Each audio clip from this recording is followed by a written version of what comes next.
Dan Prevett here outside of the Pitch Fest on the third day of the Sunscreen Film Festival. I'm here with Phil Cook and Dean Batali. They're both writers and producers in television and film.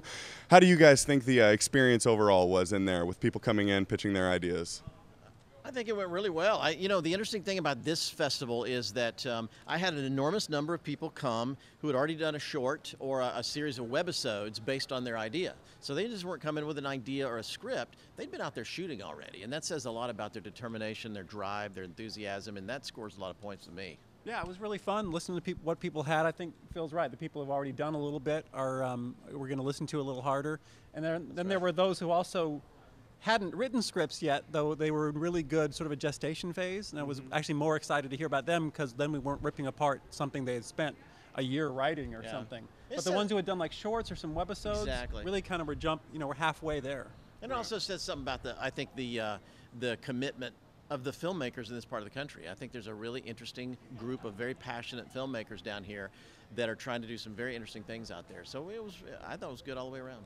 Now, you said something interesting. I thought it was interesting. When you came out, you said that the best way to go into a pitch is know your story and know the room. Can you explain what you mean by that a little bit? Or own the room. I'm a big believer that when you pitch a project to someone, they're investing in you as much as they are the project or the idea. So it's very important that you develop a rapport with them, that you understand that when you come in there, you're relaxed, you're confident, because if they're not comfortable with you, they're not going to be comfortable with the project. So I think it's a big part of communication skills. Somebody asked me the other day, what are the 3 most important things about being a producer? And I said, people skills, people skills, people skills. I think in all those cases, you need to understand how to relate people, how to sell your idea. Makes a huge difference. I was hired for a job once because the woman said, I only work with people I want to go to parties with. And I don't think she was coming on to me.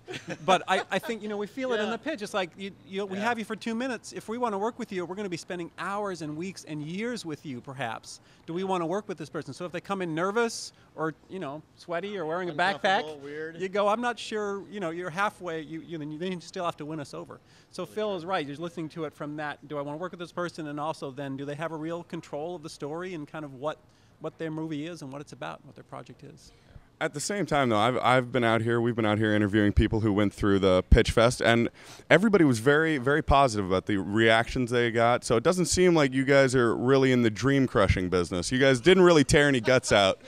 We thought about being the Simon Cowell of the pitching business and just ripping some people, but both of you being Simon Cowell, just no mercy. Who could have less mercy?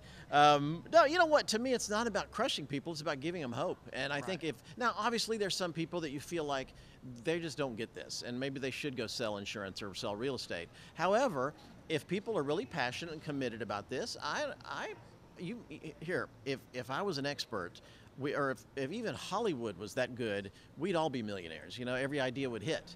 But you just never know. There's a huge, if I'll die before I totally understand the TV or film audience out there. So you never know what idea could have potential. Plus, the problem with pitching is pitching and writing is very different. And that's one of my frustrations with Hollywood is some of the best writers I've worked with couldn't pitch to save their life, and some of the best pitchers can't write.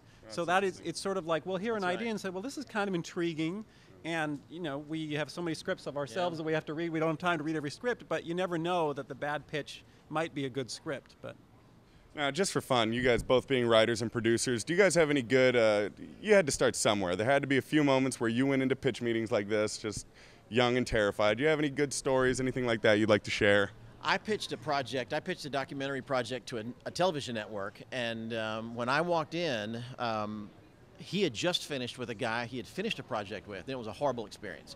And the network executive was so angry, so furious, he just spewed for about 20 minutes. This guy had left, I walked in, he just vented, man, and he talked about how miserable experience and how angry he was, and I just sat there. And I let him go, and as soon as he finished, he just kind of took a deep breath and said, okay, all right, whatever you want to do, it's fine, I'm in, let's do it. And I sold the project without opening my mouth, and it really taught me the value of listening. I don't have to go into a room and talk the whole time. Just being a human being and listening makes a difference. The best meetings I've ever had are ones where I simply ask the person questions about what they, where they grew up, what their life is like, and then I left the meeting and they go, oh, this was a fantastic meeting because they got to talk about themselves. But my realization was whenever you're pitching anything, TV shows or films, Executives will always ask the one question you didn't prepare for. I went in and pitched The Love Bug too. This was like 10 years ago. And I had it beat out, 30 perfect beats. It was like, I was using The Fugitive as a template, and it was just so exciting. I thought I had him on the edge of the seat. And the first question out of the executive's mouth was, okay, now Herbie is the love bug. How do you see him instigating romance? I don't know. He's jumping off a dam. Isn't that enough? And no, it wasn't. He had to like bring people together. So they're always going to ask. You have to go in having prepared for every single question, and then know that they're going to ask the question you didn't prepare for. All right. Well, thank you so much for talking with us, guys. We appreciate it. Hope you enjoy the rest of the time at the festival. Thank you very much.